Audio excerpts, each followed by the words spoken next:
Hello, everyone, and welcome to the One Planet City Challenge 2025-2026. My name is Saskia Tegnell, and I will be leading you through this coming hour where we'll tell you more about the One Planet City Challenge coming edition. And we are very happy to see so many of you here from across the world, and I see new as well as previous participants, so that is great to see. Coming to the agenda for today, we are starting with a short introduction just to give you an idea again about why we're here and why the One Planet City Challenge is starting. And then we have an exciting panel with two city guests from Istanbul and Malmö. Excited to talk to them about their work with climate action and the OPCC. Then my colleague Sabina Andrén will tell us more about the One Planet City Challenge and the coming edition, so you'll learn more about what it entails, and then we'll finish off with some next steps, so you also know what you can do to join, or if you have any more questions. But please go ahead and share questions in the chat if you have any when we go along here. As you all know, we have at least a double crisis for biodiversity and climate change, and cities are a major factor here, and this is why the WWF is working with cities. 70% of carbon emissions come from cities and 75% of the consumption of national resources.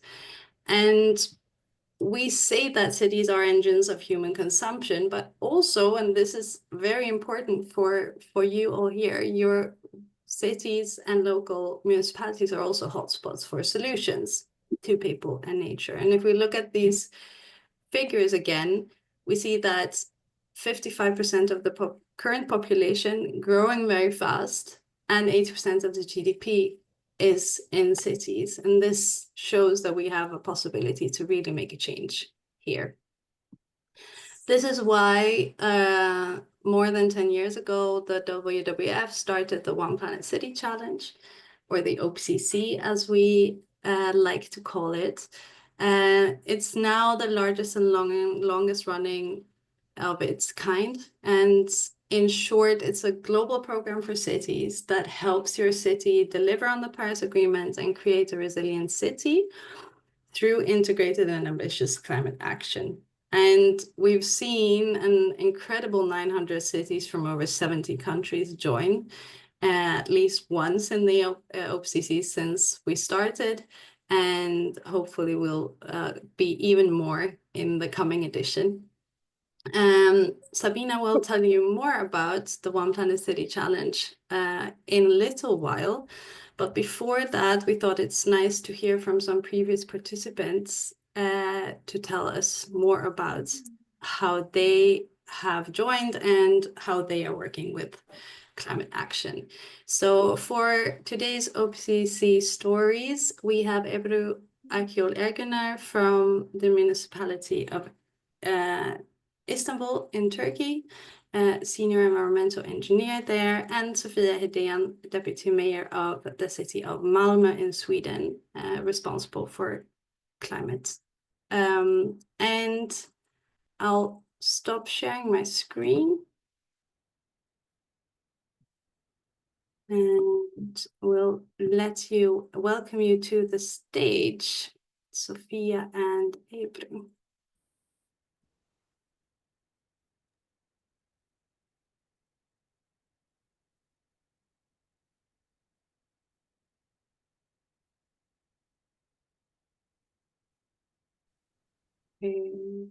There we have you. Hey, Ebru, welcome. Hello, thank you very much. And hello, Sofia, welcome. Hello, thank you. Great to see you on this virtual stage. And both Istanbul and Malmö have a proven track record of climate action, and both cities got awarded in the last round of the One Planet City Challenge. Congratulations again. Istanbul as one of the 2 global winners, and Malmö, the national winner in Sweden. And at the same time, we know that you have very different starting points, Istanbul being a major 16 million urban region, and Malmö being a part of also a bigger global region, but with around 500,000 inhabitants. So I wanted to start there to see, tell us a bit more, why is it that you have joined the One Planet City Challenge? Let's start with you, Ebru. Yes, thank you very much for the question. First of all, I would like to say that we are very happy and proud to receive such a prestigious award. And also thank you very much for the invitation for this amazing event. In fact, as Istanbul, we were aware of our potential and the scale of our work, I can say that. Imagine a city, as you said, with an official population of 16 million people and almost 100,000 employees. Even the way we communicate with our internal and external stakeholder is a success story in itself. And we wanted to set an example for other cities in our country, as well as announce our efforts on the global stage. And in this case, OPCC was an opportunity for us to evaluate our progress towards our climate neutral city targets and identify any areas for the improvement. And also, we wanted to compare our mitigation and adaptation efforts or actions, whatever you say, with international standards. And then we also believe that the OPCC is a mechanism that evaluates all works in an objective, scientific, and fair way. We therefore wanted to prove ourselves in this area, and results has increased our motivation, actually, I can say. Great to Thank hear. you. Sophia, let's go to you. Why did Malmö join the OPCC? You've been along with the OPCC for a long time now. Yes, Tell thank you us very much. a bit more. Yes, I think Malmö has come a long way in our climate transition, but we still have a long way to go, of course, as anyone else. And we are still facing big challenges in our work about finance and, of course, reducing the emissions fast enough. And I think joining the OPCC is it's an opportunity to get our work recognized. That's always a good thing to do, but mostly it's an opportunity for us to look closer into our own work, to see what works, to see what we can upscale and what we have to do different.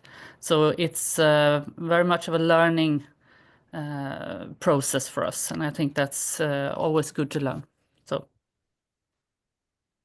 Great. And Ebru, you already talked a little bit about what you've gotten out of the OPCC.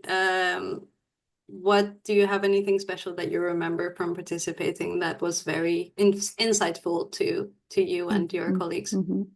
The competition process allows us to review our climate policies and develop more effective strategies, I can say. And we have the opportunity to showcase our climate change efforts on an international platform. Also, participation to this competition help us to better explain Istanbul's green transformation to our citizens and indeed increase their support for us. And as a local government, we have shown that we take the responsibility for the global climate crisis and are working to prepare Istanbul for a sustainable future. And the last one, I can say that our work has been a guideline for the municipalities who may be interested in developing similar policies. And we became a good example for another large cities in even Turkey and even in the region, we believe that. Great. So you're also seeing that you can inspire others. Have you worked with any other cities or municipalities in Turkey, or has it also been in other Yes. regions? Yes, we are very closely work with district municipalities in Istanbul. That's why I'm saying maybe we can be a good example for them. And also another metropolitan municipalities in Turkey, and they are showing us, and in sometimes we can sharing knowledge with each side. And this process showed for them also how Istanbul is going on climate crisis, how they are decideful, how we are willingness to do something about it. The process was also very effective for us, I can say. Good to hear. And Sophia, is there anything specific you would like to highlight that you've gained from joining the OPCC? I think the most important thing, well, it is a chance for us to look systemic to our work, but also a chance to look at other cities and see what they do and look at their prime examples. Sweden, as many other countries right now, are having national governments that are slowly stepping down in the climate issue. And as you mentioned before, with the most of the emissions are actually from the cities. So it's in the cities that the work has to be done. And since we cannot look at the government right now, so we have to look at other cities to learn from them. So I think participating has given us many examples from other cities that we can learn from and do better in Malmö. Great. And looking at your work, as I said, both Istanbul and Malmö have gotten a long way. Is there a specific action or something you have done in climate mitigation or adaptation that you're especially proud of, seeing that the OPCC is this holistic journey, but is there something special that you would like to highlight for the cities listening in today? If we start then with you, Sophia, now. Yes, thank you. I think we're mostly proud of that we are doing all that we do together, not just the municipality, but also together with the academia and with the residents in Malmö and other businesses, because we cannot do it without them at all. So we have made a very good process when we are helping each other and making handshakes instead of putting out fingers on what to do. And I think that's the one thing that is actually working. And the other thing I would like to highlight is that we also taking big steps right now to make the emission, the climate change, to make it more equal. So we are now looking at where in Malmö where emissions are the highest and where people are most vulnerable, so that everyone in Malmö can gain from it in the future.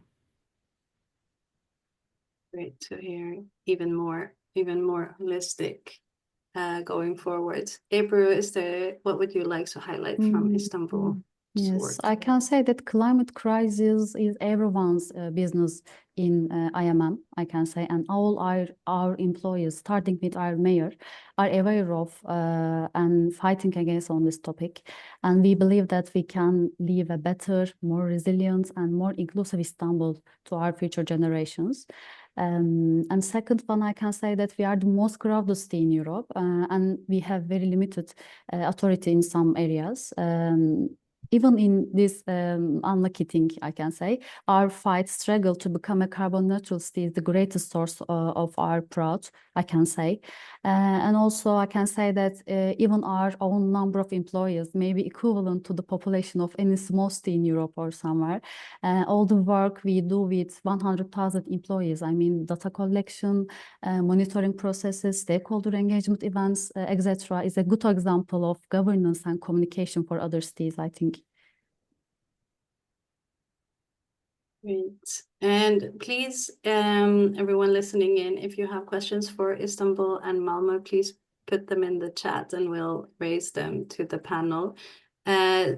Sabina, I don't know if there have been any questions in the chat, or do you have a question you would like to ask?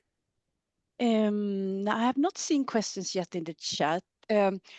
one thing that maybe is of interest for many here is, do you have to be a very advanced city to a very experienced city to join, or is it okay to be a beginner as well? What do you say, Sophia? Do you have an answer to that? I think if we should succeed in the future, it's important that every city is joining us. So if only the advanced cities should do it, we wouldn't reach the goals. Yeah, that's true. Yeah, I agree with Sophia, actually. Do you have any questions for each other? Otherwise, I have more questions. I always have the same question for everyone. It's about scope 3, how to lower the consumption-based emissions. That's what we are struggling the most with, of course. It's the highest levels of emissions, but it's also the hardest thing to do. So I'm always asking if you have any good ideas of how to tackle that.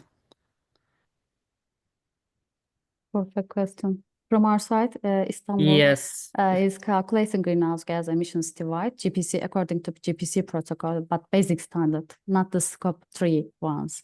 And this is also our challenge. How can we calculate how can we manage this? So I'm again asking this question, and Sophia. Yes, I don't have the answers yet. If I had, I guess I would be having the Nobel Prize in hands. But we are now looking at, we are mapping the consumption-based emissions in the city, so we know where they are and what they're coming from. So that's the beginning, I think, the knowledge and the fact around it. Yes, and also, as you both said, it's about involving people also in the work that you do. That's also a good starting point to then eventually being able to tackle those emissions. And I see there is a question in the chat. Sabina, do you want to? Yes. Is that what you wanted to raise as well? Yeah, great question. So Mia Eriksson would like to hear more about Malmö's work with climate and equality. Yes, it's mainly right now about the mapping, as I told before. So we are using the Stockholm Environment Institute to get statistics from where we are down to zip code level in the city to see what how high the emissions are from different zip codes, and when we are, so after that we can see where we have to do what. And at the same time, we are mapping the vulnerability, so how you are affected by the climate changes today and where you're most vulnerable. So for example, now where we are going to plant a lot of more trees, we're going to do that where people are most vulnerable to the heat. Interesting. Is there anything that you would like to add from Istanbul's side on that question about a just transition and how you involve people? We are doing some works, of course, on vulnerable groups, especially on the socioeconomic disadvantages groups. We are providing safe food and some feeds to make them, encourage them doing agricultural thing, on agricultural thing, but not the heat vulnerabilities. It's our some issues, I can say. There is thing to do something more about it. But I can say that good food, and especially for the agriculture thing, and socioeconomic disadvantages people, we are providing restaurants to eat them more cheaper. Some examples I can say that. Great to hear. Let's wrap up. Thank you very much for your insights into your cities. I would like to just follow up with the last question, and that is, what do you hope for? What is the challenge that you're facing now? What do you hope for the coming round of the OPCC? Do you want to start, April? Okay. Of course, we want to maintain our leadership position for the next round, and we develop innovation solutions by sharing experience and knowledge with other cities. And we hope to increase our access to international funding programs, because as you may imagine that financial problems is very important for the cities. And also we continue the process by improvement our gaps according to feedback coming from OPCC Secretariat, I can say. Great. We're looking forward to hearing more about your work going forward. Thank you, Ebru, for joining today. And then finishing off, Sophia, what do you hope for the coming 2 years of the next cycle? Yes, I'm hope to find the keys to an equal, sustainable transition together with all the other cities, because to incorporate the equality, I think if we don't do that, we don't have the people with us. So we can't do the transition unless people are finding it equal. So that's what I'm hoping for. Great, let's do that together. We are very much looking forward to continuing to work with Malmö as well. So with that, thank you very much to Ebru and Sophia, and to the wonderful work that you do in Istanbul and Malmö. Very important for inspiration for the global cities or cities around the world. And as I said, looking forward to hear more about your work going forward into the next OPCC round. With that, I invite to the panel, to this virtual stage, Trevor Imhoff from Hamilton, Canada, and then Augusto Schweizer Rios from Peñaloén in Chile. And Augusto, I apologize if I mispronounced your last name. But before we start, maybe you can introduce yourselves, who you are in the city. So Trevor, please. Thanks, Andrea, and hi, everyone. Super excited to be on this panel and the webinar. As Andrea mentioned, my name is Trevor Imhoff, and I'm a senior project manager in the Office of Climate Change Initiatives in the city of Hamilton. And within our office, we are responsible for the implementation and overseeing of Hamilton's climate action strategy, as well as tracking and reporting on community-wide greenhouse gas emissions and other challenges, which I'll get into in some of the panel discussion. But thanks, and happy to be here. Thank you, Trevor. Augusto, do you want to go? Hi, hello everyone. Thank you so much for the invitation. My name is Augusto Schweizer. I work in the Municipality of Peñaloén, also in the Climate Action Office, and there we are in charge of creating the entire plan to generate actions to fight against everything related to the climate change, to also mitigate the greenhouse gas emissions. Thank you. We're very happy to have you here. Hamilton, you were a national winner last round for Canada. Peñaloén, you were part of our OPCC Legends pilot and won that pilot as well. So, and both of you were actually the highest ranking cities in our last round. So this is exciting to have you both here. So as a first question, I am curious if you could share with everyone here what made you join the One Planet City Challenge in the first place? Should we start with Augusto, maybe? Sure, of course. Can you hear me properly? Yes. Okay, well, first of all, it is important to highlight that decision makers play a key role when they are addressing the climatic crisis with the urgency that is required. In this sense, we mean the political will of the municipality authority.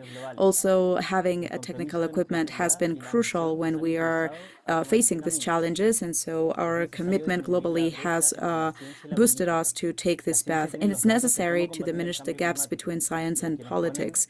Science has the data in terms of how we can fight against climatic change, but those that actually put in the value are the local governments, and they have to plan and fix some priorities. In our case, that has been key to have good leadership and also to foster a political project that was born over 20 years ago that prioritizes crisis, climatic action. On the other hand, the One Planet City Challenge has provided an opportunity to be able to direct this climate action to specific goals and actions through a serious analysis that is scientific and that can also have a continuous improvement for our plan.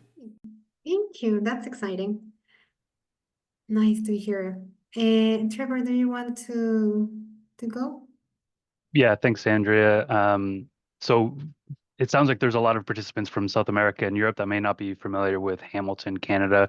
We're in central Canada, and we have a longstanding industrial past. We have two very large steel mills, and so there's always been, I think, this legacy stigma of Hamilton being a steel town for good and for bad reasons, and bad reasons being because of greenhouse gas emissions and climate pollution. And so I think it's important to start of how we became aware of World Wildlife Fund One Planet City Challenge is through the Carbon Disclosure Project. And the city of Hamilton has a long-standing history of climate action, including federal other initiatives like the Federation's Canadian Municipalities, Partners for Climate Protection, and we've been participating in these challenges really since the early 2000s, mid 1990s, and way before my time.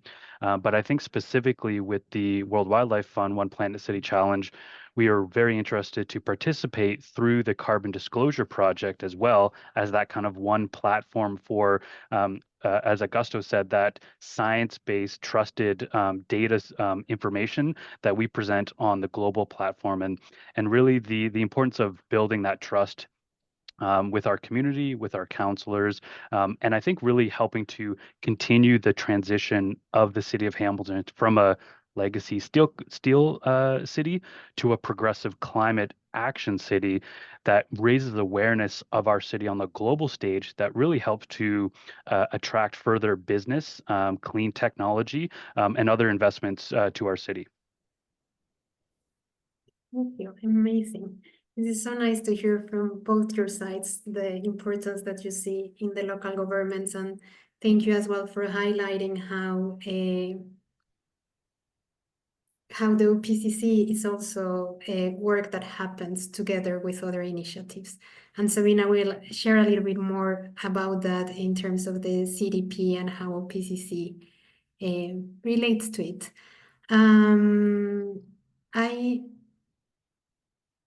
Okay, sorry. I was checking our chat because I thought we might have some questions for you.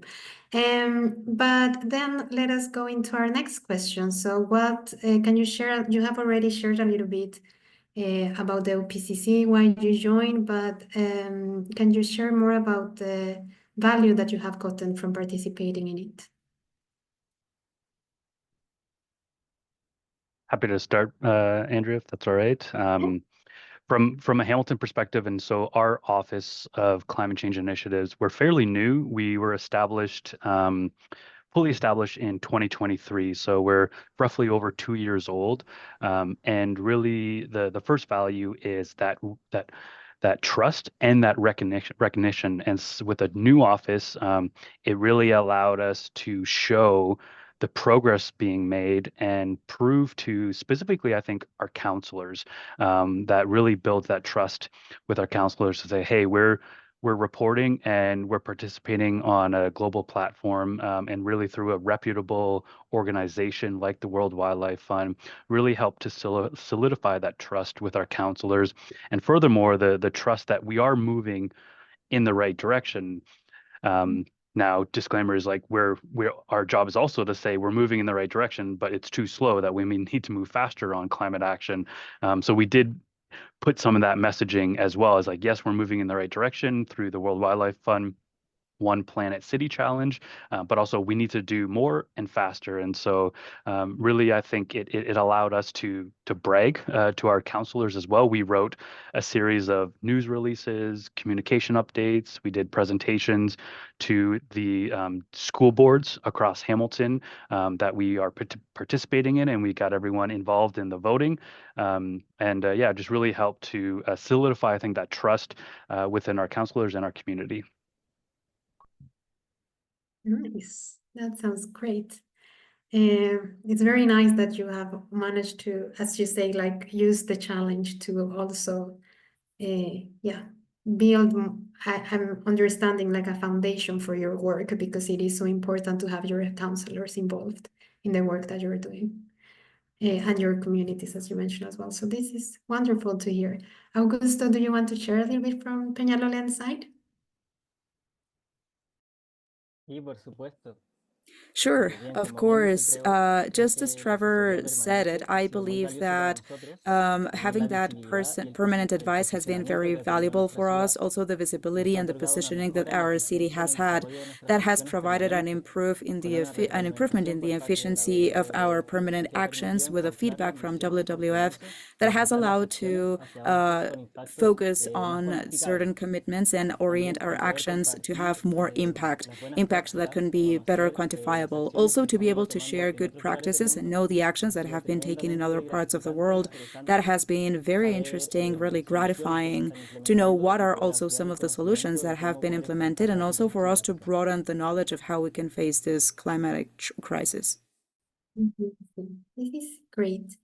I wonder, maybe I will let my colleagues, Sabina and Saskia, maybe let me know if there are questions that we should get from the chat. But before I actually, before I go to my other question, I actually do want to invite for that. If anyone has questions that might be curious to ask Trevor and Augusto, please raise your hand or write them in the chat. Meantime, I will, I maybe want to ask if the OPCC is about making a holistic climate journey and aligning with 1.5 degrees. So what in your city's work on climate change and adaptation maybe are you most proud of that you would like to share?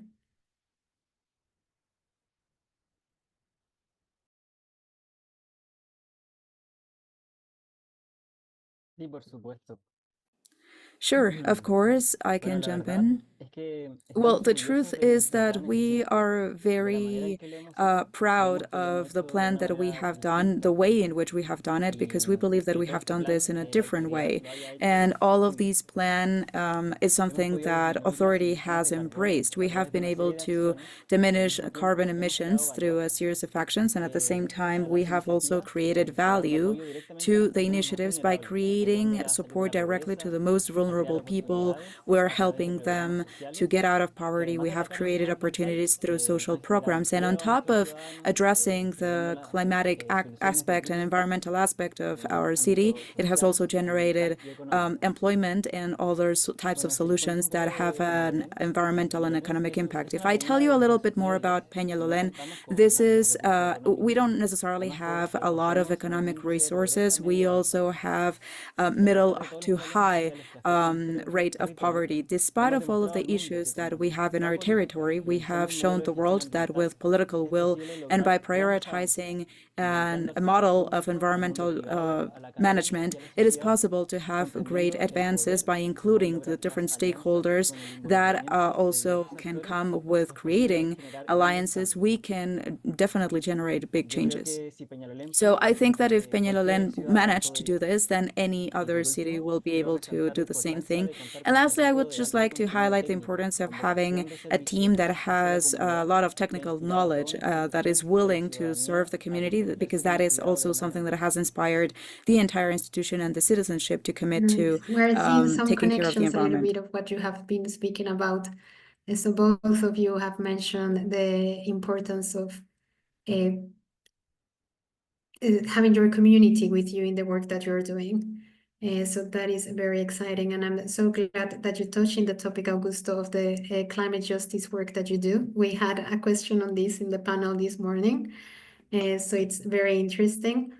And as you were saying as well, in terms of having the will, the political will to move forward, which I understand as well, Trevor, that is like this will to move forward as well. You have mentioned in Hamilton's work, from going from the steel center to also being a driver for climate action.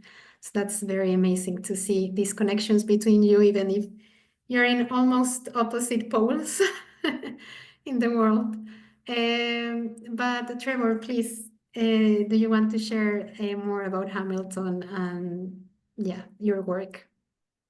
Yeah, thanks, Andrea, and really great response there, Augusto. Appreciate hearing from you, and maybe I'll continue to build on that community thread as well, because it took us a number of years to develop Hamilton's climate action strategy, and although we got criticized a little bit from the community about taking so long, we really rooted the strategy in community. It's a community-wide plan, so it includes all the sources of greenhouse gas emissions in Hamilton, and we've categorized them by 5 low carbon transformations, including industry, buildings, transportation, revolutionizing renewables, and growing green.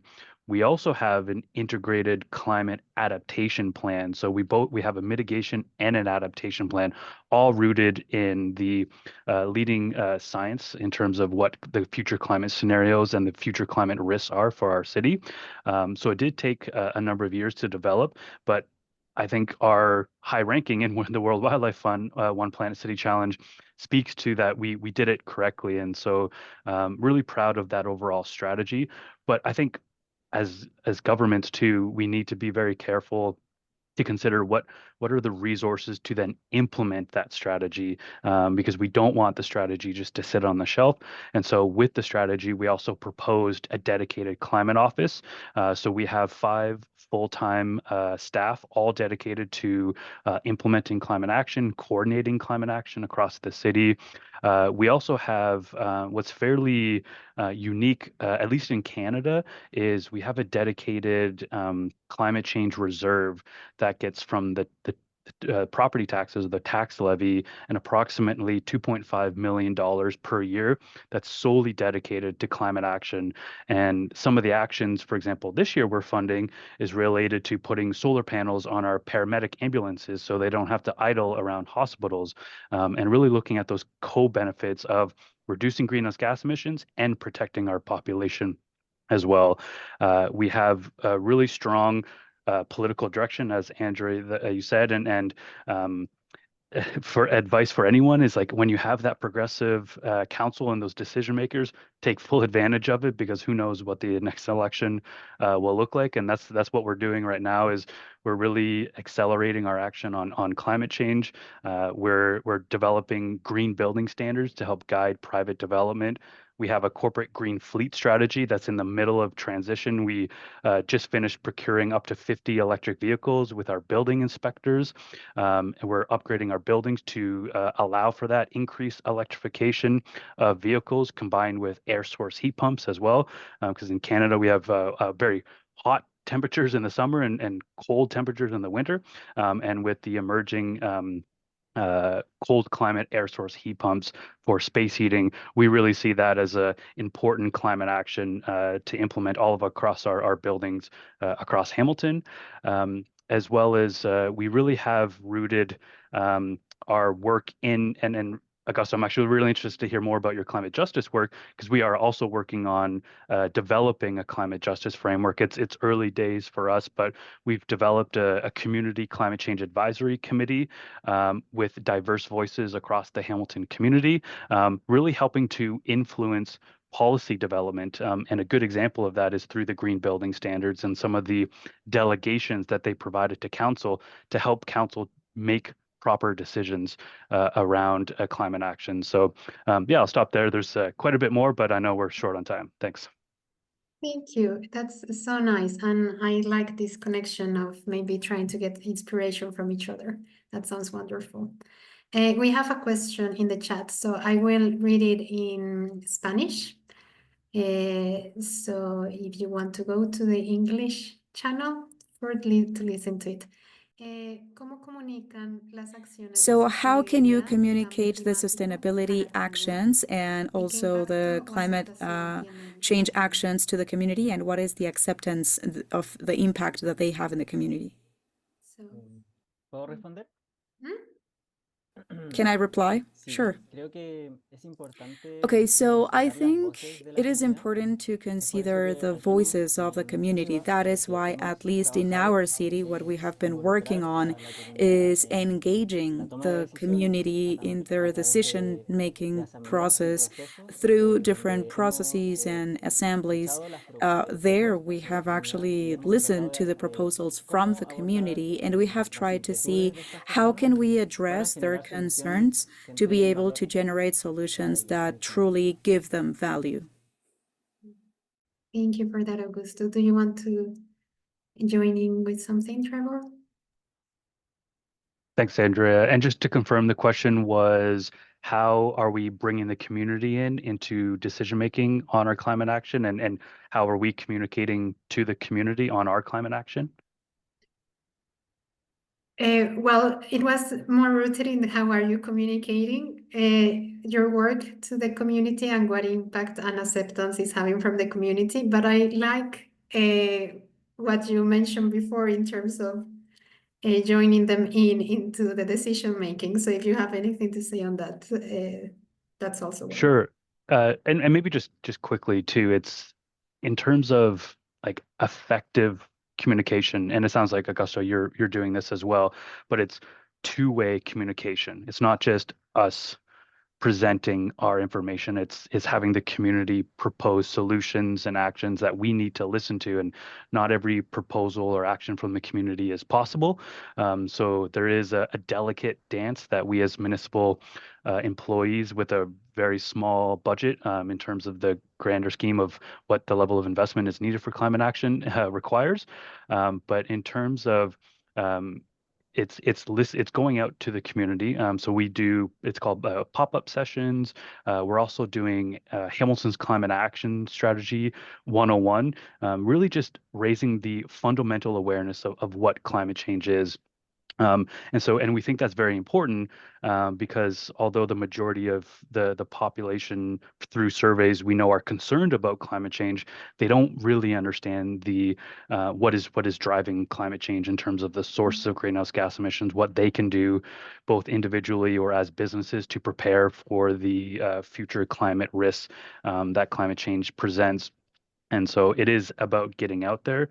I think a growing trend for us in Canada as we get some of those misinformation from other countries, maybe down south of our border there, is really trying to now fight misinformation and really trying to, with the rooted in science of here's what the science is telling us and here's what we need to do, and why, in terms of the costs of doing nothing too is a big thing we're investigating around, really recording the impacts of climate change. And I say that right now in our area, we had a massive amount of snow. Now it's super warm. It's all melting. Combine that in March, we're getting heavy rainfall, which we never did before in the past. So there's definitely going to be localized flooding across Hamilton and across the greater the region. That we know our infrastructure is not prepared for.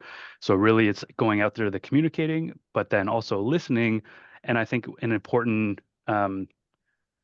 thing that we've done in Hamilton too is made it like a legislative requirement. So we have what's called an advisory committee.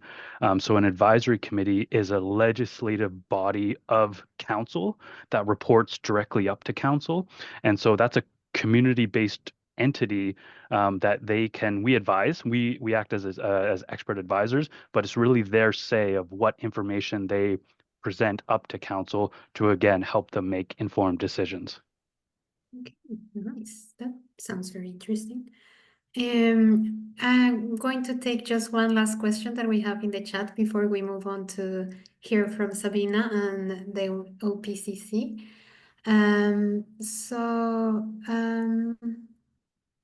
Okay, I'm going to take the one from Domingo that came first, and if we have maybe in the Q&A we can take Larissa's. So have you engaged with the private sector in the process of implementing climate initiatives? If so, do you have any advice on how to engage and how to promote climate initiatives with that sector? Maybe you have already touched a little bit on that, but if you want to say a bit more. Yeah, if it's okay, I'll quickly start and I'll make it short, I promise. Domingo, that's a great question. And the short answer is ask them. Ask them how they want to be engaged. So go out to the sector. We're developing a carbon budget and accounting framework to really look at our fair share of global carbon emissions and downscale that to the municipal level, and then furthermore downscale that to the sector level. And so we've done a little bit of, it's called pre-engagement activities, where we're just doing friendly interviews and or surveys to major sectors across the city and asking them like, hey, how do you guys want to talk about this? Is it community workshops? Is it targeted stakeholder advisory type of kind of workshops? And I'll just say historically and most recently, we've heard a difference of opinion between if you're just talking about the broader community, they want that broad community engagement. But when you're talking to specific sectors or businesses within Hamilton, they're really looking for a targeted approach, and so maybe a more intimate workshop or smaller workshop where you can kind of invite them in, discuss the issues without necessarily bringing a whole broader engagement lens to it. Very interesting. Good to know your audience. I guess it's one of the like from this just a small part that you've shared at the end. Good to know who you're reaching to. Thank you for sharing those insights, Trevor. Very interesting. Augusto, do you want to? Andrea, ¿podrías repetir la pregunta? Could you repeat the question? Yes, I'll sorry, I'll repeat in Spanish. So the question is, if you included the private sector in the implementation process for climatic initiatives, if you have done this, do you have any advice about how to engage and motivate this sector? That is a question. Of course, many times companies also have interests or needs. And I think that in a way we need to also map how we can work alongside with companies and generate a benefit, not just for the society, but also for them. Many times companies need to mitigate their emissions, or many times what they're looking for is broader visibility and positioning. And so if we work with them, that has allowed actually in our case to create big projects. Just as I was telling you, we don't necessarily have a lot of financing, but many projects are projects that we have been working on through alliances or partnerships with companies and organizations. And so that is actually what has allowed for us to generate solutions that many times have a lot more technology that can better resolve the issue that we are tackling. So I think that in order for us to be able to solve these crises, climatically speaking, it is very important to work jointly in a coordinated fashion through partnerships, trying to engage the highest amount of stakeholders so that with that we can generate more innovative solutions that can tackle the issue per se. Thank you, Augusto, for that. It's always nice to hear this experience from Peñaloén for other smaller municipalities with the small budget on how climate change work can happen when you drive those alliances. So thank you for sharing that. Thank you so much, both.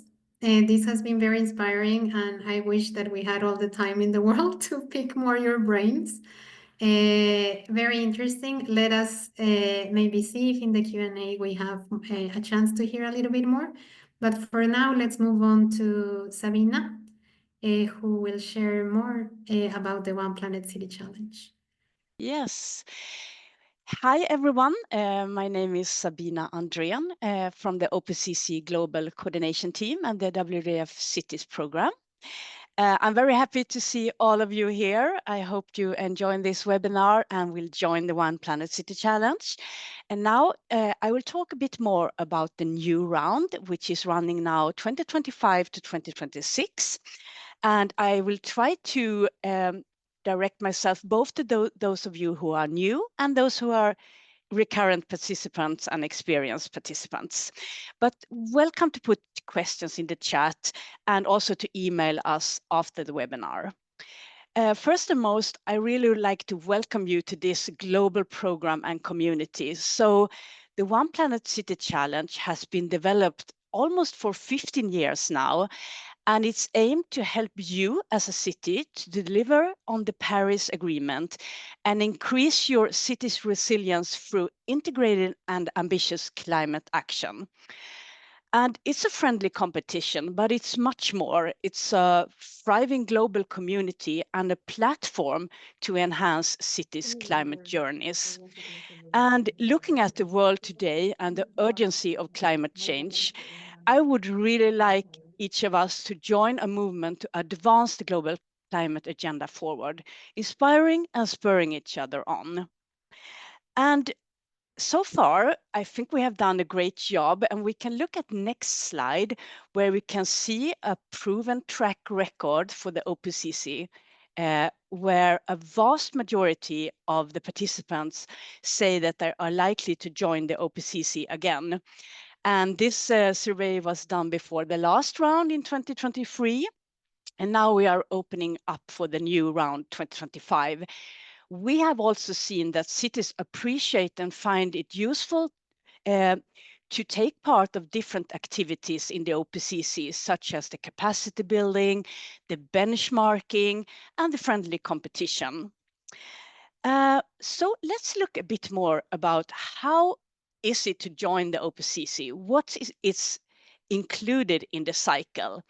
And here you see the OPCC as a 2-year cycle starting now and then ending in 2026. So it's a kind of platform that you are joining for this period of time. The first step as a participant is to display your climate data. And this you do by reporting to a renowned international data platform, the CDP ICLEI track. And this is a very important step, and we do a lot of supporting activities around that, because this data is then used for the assessment.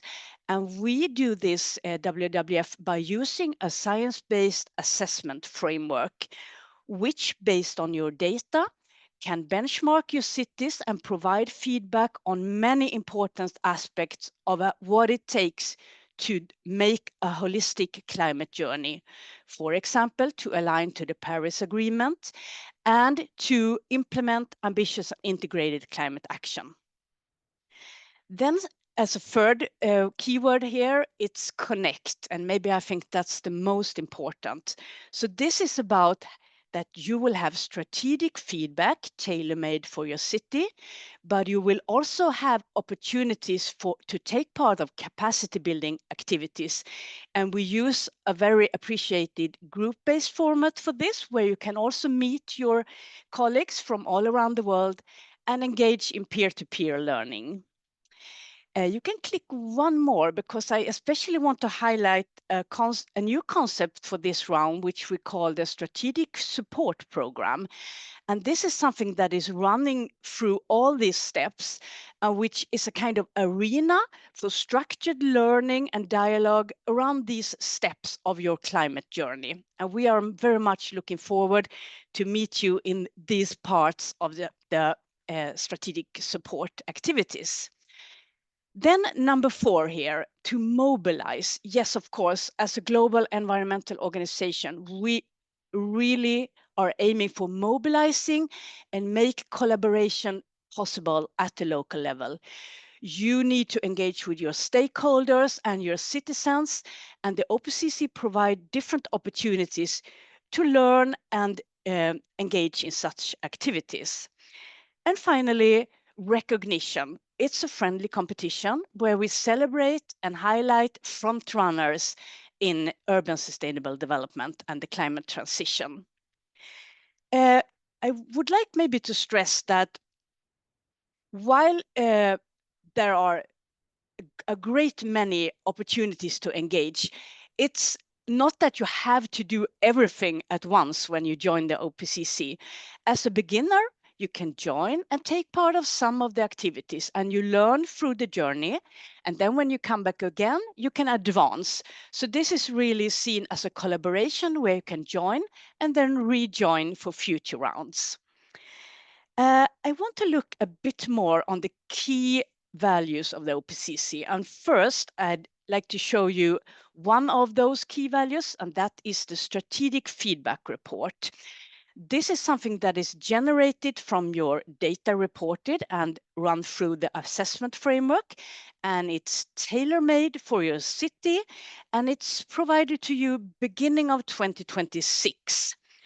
And new for this round, it's that we will also launch an online interactive tool, which is made accessible for all OPCC participants, and where you can see your assessment results and work with it, get interactive data summaries with an AI function for Q&As, etc. So this we are looking very much forward to.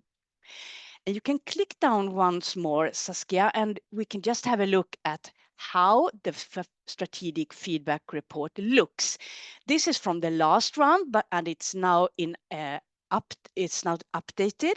But for example, the strategic feedback report covers areas such as your fair share of the Paris Agreement, your city's mitigation and action plan and feedback around that and recommendations, and also sections around adaptations and risks management. So we know that this strategic feedback report is very appreciated by our cities, and it's also used for different capacity building at global, regional, and local level. Moving on to next slide. Yes, the OPCC is also a friendly competition, as you have heard. And here you see some photos from all the fantastic events that has been taking place over the years. To the top left, the Swedish OPCC last year, for example, and other global events here. We are celebrating frontrunners in the OPCC from each round, and this is of course an opportunity for those cities to shine a bit extra and to share their learnings. And we see the friendly competition as part of learning and advancing the climate agenda, and it's really a friendly competition, which in this new round will be a bit updated. So the competition part will be more connected to the assessment results and your reported data, and divided into some categories around that. More info will follow, and I'm sure this will be very exciting. Also, part of these steps, and you can move to next slide, is the communication aspects and the opportunities for engaging your citizens through the OPCC participation. Here, for the high-performing cities and finalists, we offer a global public engagement campaign, and here you see some marvelous results from the last round and the We Love Cities campaign, reaching millions of citizens over the world. But I also would like to stress that there are many other opportunities for you who are more beginners in this journey, where you can learn from guiding and materials around public engagement from WWF. And this is something we want to develop now over the years. Yeah, we can have a look at next slide. And that is to highlight once again that this is really a great and big global community of WWF offices and cities, experts and stakeholders. So we'd like to see OPCC as an entry point for you to learn and engage on different topics connected to your holistic climate journey. So even though we don't have activities in each of these countries, as a city, you can join global webinars, and you can look for activities and pilot programs taking place regionally and locally. And for example, we have very active office in Latin America, in Europe, in Southeast Asia, etc. So please contact us and we will let you know what is happening. And this strategic support program will be rolled out during the new OPCC and offer capacity building around your holistic climate journey. Yeah, I think that was more or less that, Saskia. Did I forget anything here, you say? And we open up for questions, of course, now and talk a bit more. Yes. Sorry, thank you, Sabina. I think that was a great overview of what the OPCC is and what we can expect from the next 2 years for the ones who will join us. I would like to invite everyone to ask questions about what Sabina said, or if there's anything that you would like to ask Malmö or Istanbul who are still in the room. I will see if there's anything in the chat. Otherwise, I already have a question. And if anyone from the audience would like to share a question, you're very welcome to raise your hand as well, so we can directly answer that question. Maybe the same question to you, Sabina, that you asked before. So we see a lot of the ambitious cities joining the OPCC and a lot of larger cities. We sometimes get the question, is it only for cities, or how should you think about that? How would you answer that? And is it not only for ambitious, but also the size of the city or Yes, local municipality?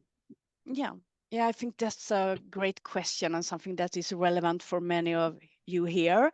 I mean, all of us are not those highly advanced cities, and I think it's super important to stress that everyone is welcome with cities and municipalities of different sizes and resources. So this cycle, as you saw, offers many opportunities to learn from the frontrunners, to engage in capacity building activities, for example, the group-based coaching around the reporting phase, how to structure and understand your holistic climate journey and do the data reporting. We have these global webinars, which you are now taking part of, with city guests, providing lessons learned, and you also can connect to each other and build a network by joining the OPCC. So yes, while it's of course a journey to advance in the OPCC, you can start where you are and then join in several rounds of the OPCC and improve during these rounds. That would be my reply. Great. We have a question in the chat from Andrea. What are the steps to join for a new city? Yeah, maybe we can actually look at the next slide then, Saskia, regarding the timeline and how it looks more in practice now, 2025. So to join, you will indicate your interest already maybe in this call or afterwards by sending an email to us or contacting your local WWF office. So this first month here is a kind of preparation phase to understand more how does the new round look, what is happening, and so on. And we are very much welcoming that you are contacting us to discuss more.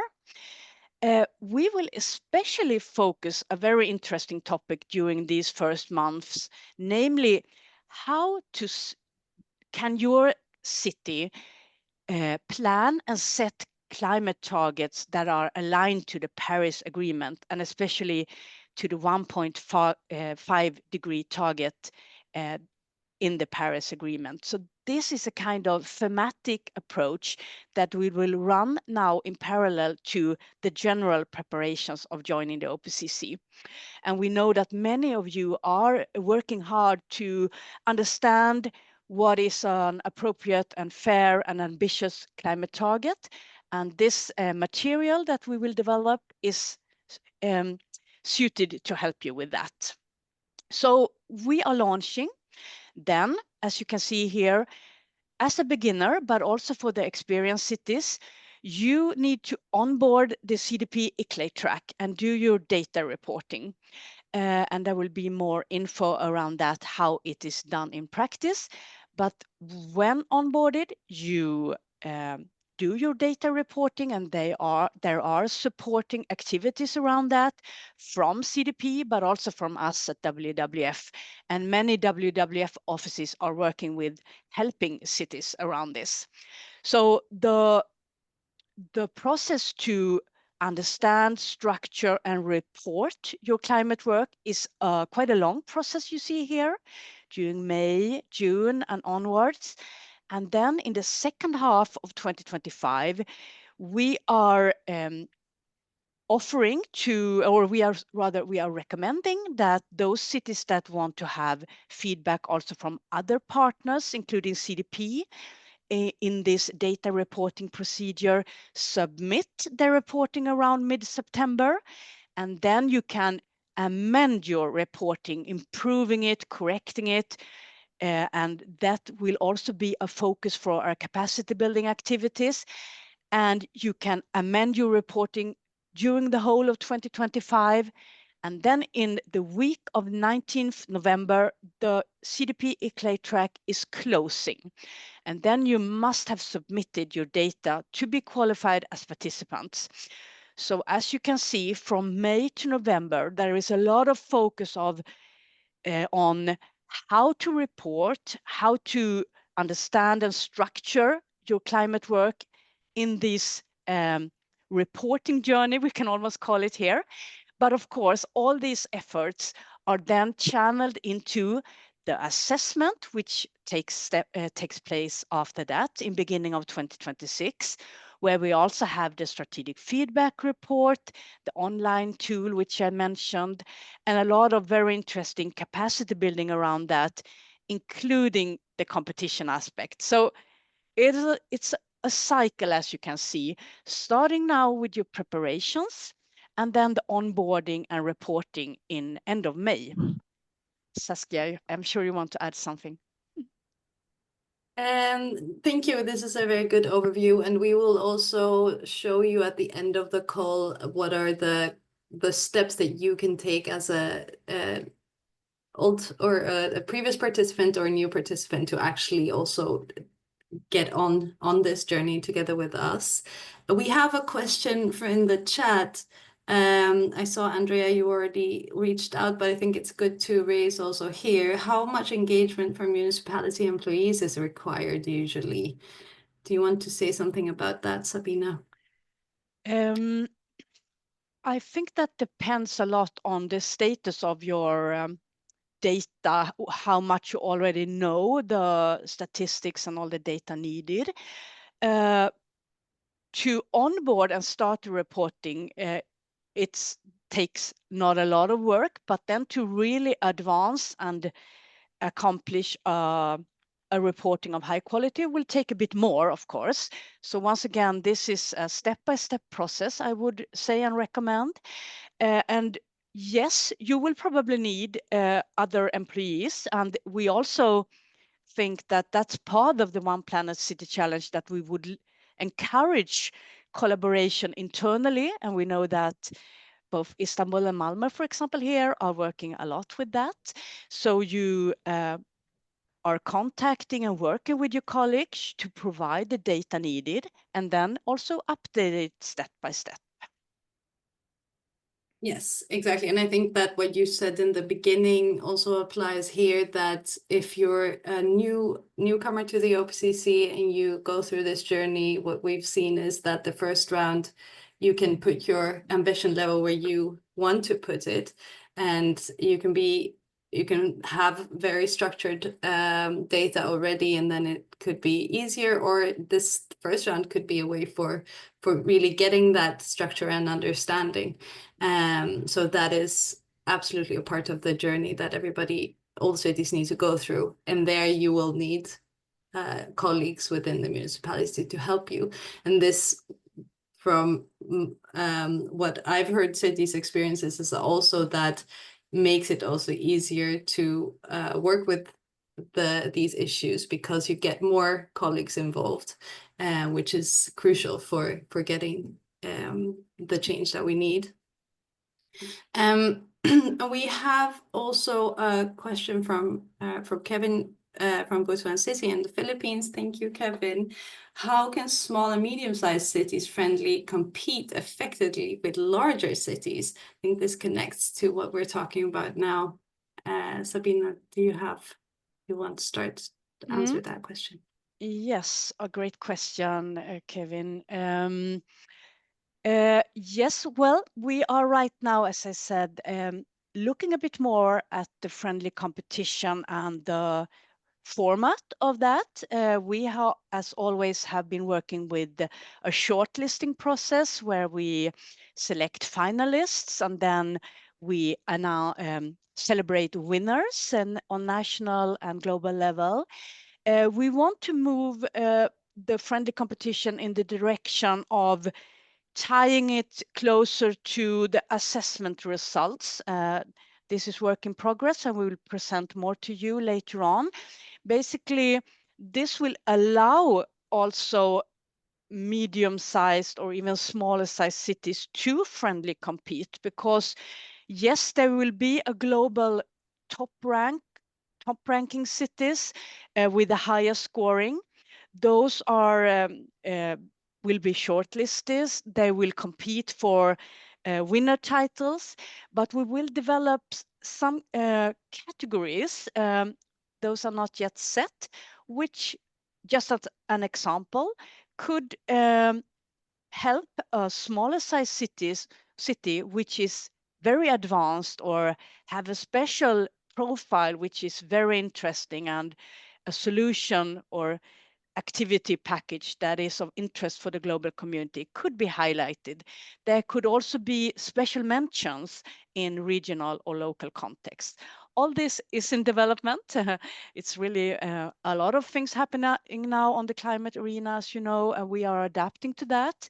But I'm sure that it will be a very interesting friendly competition. But once more, I would like to stress that the OPCC is really much more than a friendly competition.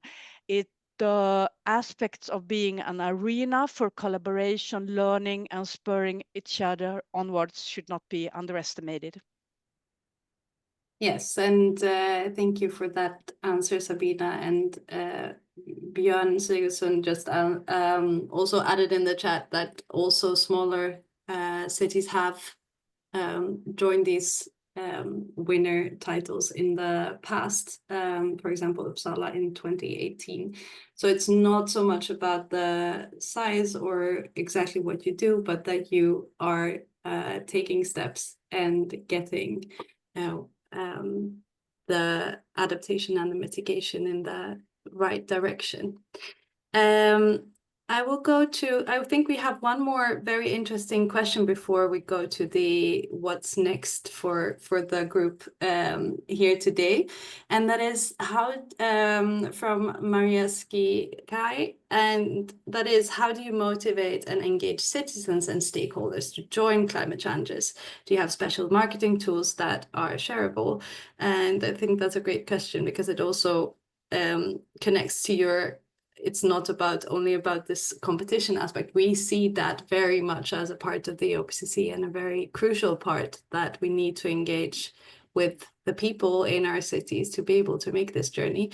Do you want to add something about how we do that more, or where we can find more information? Andrea already shared the public engagement guide, which is one way. Sabina, or someone else for that matter.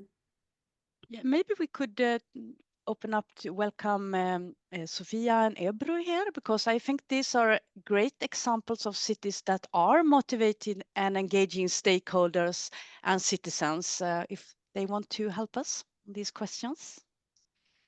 Yeah, I'll just stop sharing for Elizabeth so we see each Maybe of I you. can say the small small contribution from my side. Like it can be. Yes, please go ahead. It starts with mayor, I think. If the mayor is decided to say that climate crisis is very important and we can do something about it, citizens will follow, I think.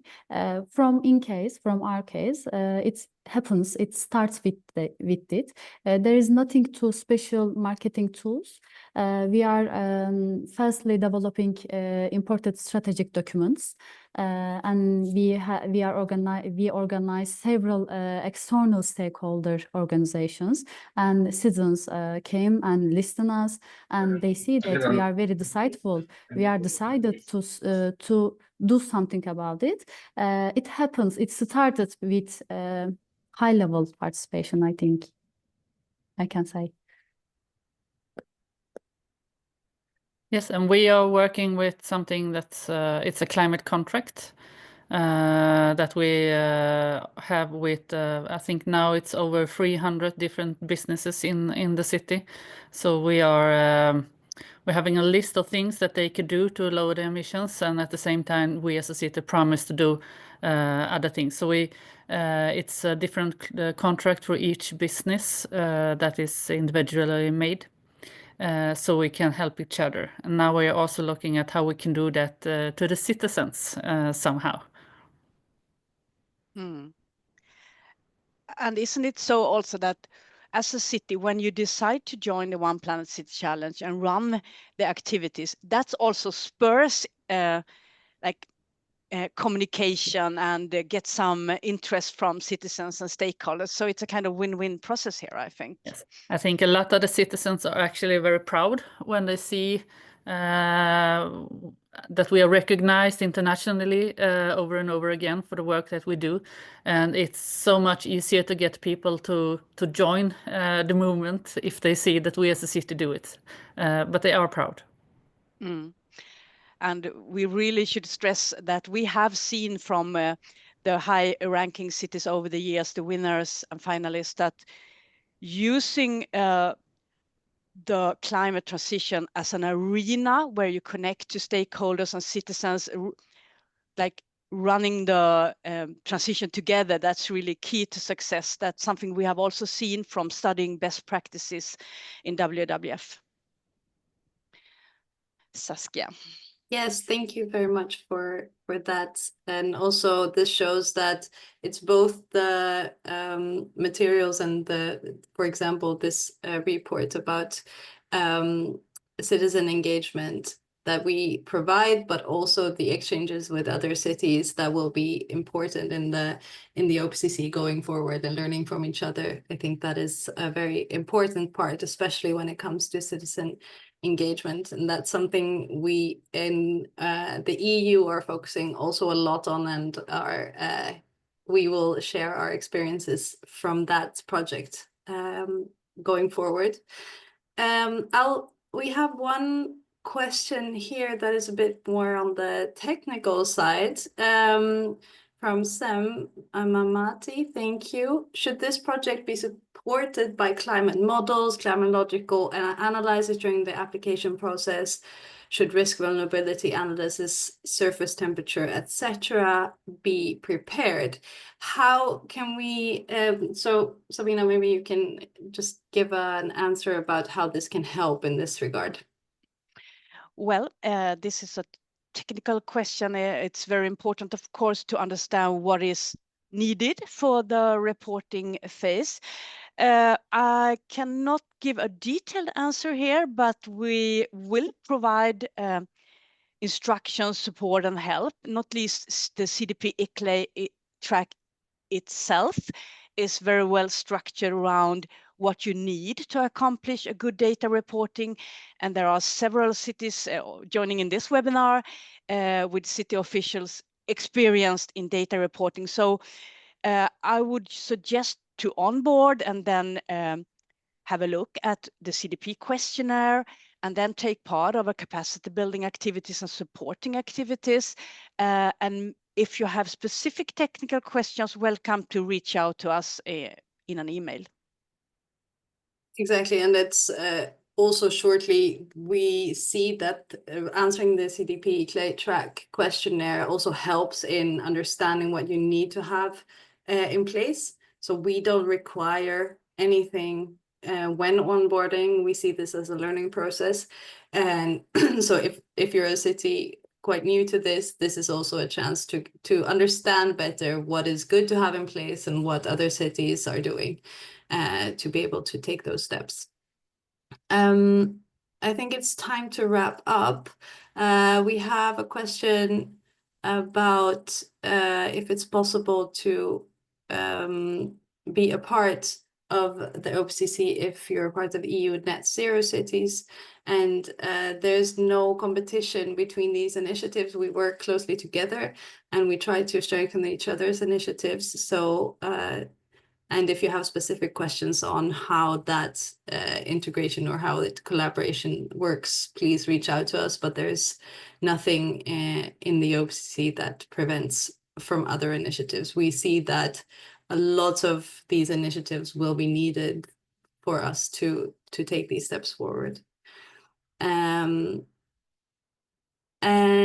I will then just end today by sharing my screen again for, let's see here, to just wrap up and say, okay, so we have talked today about what is the One Planet City Challenge, and we hope that many of you who joined before will join us again. And the new cities listening in, that you will also are interested in joining in the new round. And if you're already in contact with your national WWF office, they will keep you posted. If you participated in the last round, your city will be automatically enrolled in the CDP eClay track. So you confirm your participation simply by updating and submitting your data. And of course, you're very welcome to reach out to us so that you also get our invitations to our support program. And if you're ready to join, or if you have any questions, want more information, the easiest thing is to now scan this QR code. We'll keep it on for the rest of the call, and go in there and add your information, and we will get back to you so that we can answer your questions or give you the information that you need. And if you have any further questions that were not answered today, you can go to our webpage, www.org/panda or .org/OPCC. And if you have questions, you can always email your national office or us directly. And we'll also put the links in the chat for you to click on and answer after this webinar is done. And with that, we will look in the chat and see if there are any questions that have not been answered. We'll get back to you. And otherwise, thank you very much to Ebru and Sofia from Istanbul and Malmö sharing your stories today. We are very excited to talk more to you going forward about what you're doing and how you're evolving your climate work, and the rest of you as well. We are very excited to go on this journey together with you. So please reach out if you have any questions, and otherwise we'll see you going forward. Thank you so much for joining. Thank you, everyone. And have a great day. Yes. Thank you also to you, Sabina, for sharing so much information. Thank you. Bye.